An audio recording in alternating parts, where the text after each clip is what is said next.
वो लम्हे जो हमारी नम आंखों में जल भर गए। कभी कभी हम याद करेंगे सबकी यादों को, जब देखेंगे कोने में पड़ी अपनी स्कूल की किताबों को। याद करके तुझको आंखें तो भर आएंगी, तथागत की वो यादें कभी न मन से जाएंगी। मेरे यारों का साथ अब एक दास्तां में बदल रहा, आ गया वो मोड़ जिसमें अलविदा कहना पड़ रहा, अलविदा कहना पड़ रहा। आयुष सर की वो सरप्राइजिंग ट्री सबके होश उड़ा देती थी। प्रतीक सर की क्लास में कभी कभी नींद भी आती थी। माना कि प्रोजेक्ट बनाने का कभी मन नहीं था, पर अभिषेक सर को देखने का अलग ही मजा था। अनिल सर की केमिस्ट्री बस एक मिस्ट्री ही रह गई, और उनके साथ बिताए वो लम्हे बस हिस्ट्री ही रह गई। यारों की महफिल जमती थी जब मेरी टिफिन बैग से निकलती थी। मेरी एक लाइन बहुत ही दिल के करीब है, जिसको मैं आप सबके सामने प्रस्तुत करने जा रहा हूँ। माँ से भी ज्यादा पांडे मैम ने प्यार किया, माँ से भी ज्यादा पांडे मैम ने प्यार किया। और हम जब हो जाते बोर, तब मैम ने अपने सुर तालों से हम सबका बेड़ा पार किया, हम सबका बेड़ा पार। तो मनोज सर की SST क्लासेस में उनका चिल्लाना और अचानक खड़ा कर आंसर न बता पाने पर उनका पीटना याद रहेगा।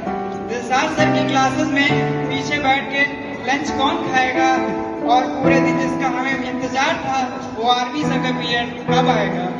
ना जाने रोज कहाँ से लाते थे एक नया टॉपिक आर्टिकल का, बस यही सोचते रह जाते हम, क्या कुछ और भी है अंग्रेजी में, या बस आर्टिकल ही नोटबुक में रह जाएगा। कभी सोचा ना ये पल भी आएगा कि साथ हम यहीं तक रह जाएगा।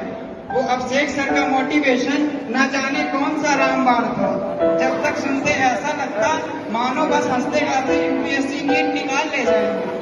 बस कुछ देर घंटी बजते ना जाने क्या हुआ, कहाँ गई वो फौलादी जज्बे और वो मंजिल पाने कर मर जाने की कसमें। मोहब्बत के जग हमने भी बड़े खाए हैं, जब वक्त आया इजहार का मरहम हमने लगाए। फेलियर के टैग हमने भी बड़े लगाए हैं, पर हर हारे इंसान के पीछे जीत की जंग सवार थी। हमने भी कुछ क्लास में फर्स्ट पोजीशन पाई थी। वो जोक सुना के दूसरों की हंसी खुद की हंसी समझ लेना, क्लास में होमवर्क करके ना आना, फिर क्या मेन टीचर का गुस्से से पापा का ही नंबर मांगना, और उतनी बात पे क्लासमेट्स का ठहाके मार पे उस पे जुट ढाना। पर ना जाने यारो कुछ छूट सा रहा है, चेहरे पर तो मुस्कान है पर दिल टूट सा रहा है। आखिर में कुछ कहना चाहूंगा, जरा ध्यान दीजिएगा। ना किसी की चाहत है, ना किसी की पढ़ाई का चस्का है, वो 4 यार को महीने याद है और लास्ट बेंच में कब्जा है। दोस्तों के लिए थोड़ा सा कहना चाहूंगा, चांद का नूर और मेरे दोस्तों के चेहरे का गुरूर कुछ ऐसे लगते हैं जैसे कोई नूर। Best wishes as a senior, keep smiling, stay happy and be positive.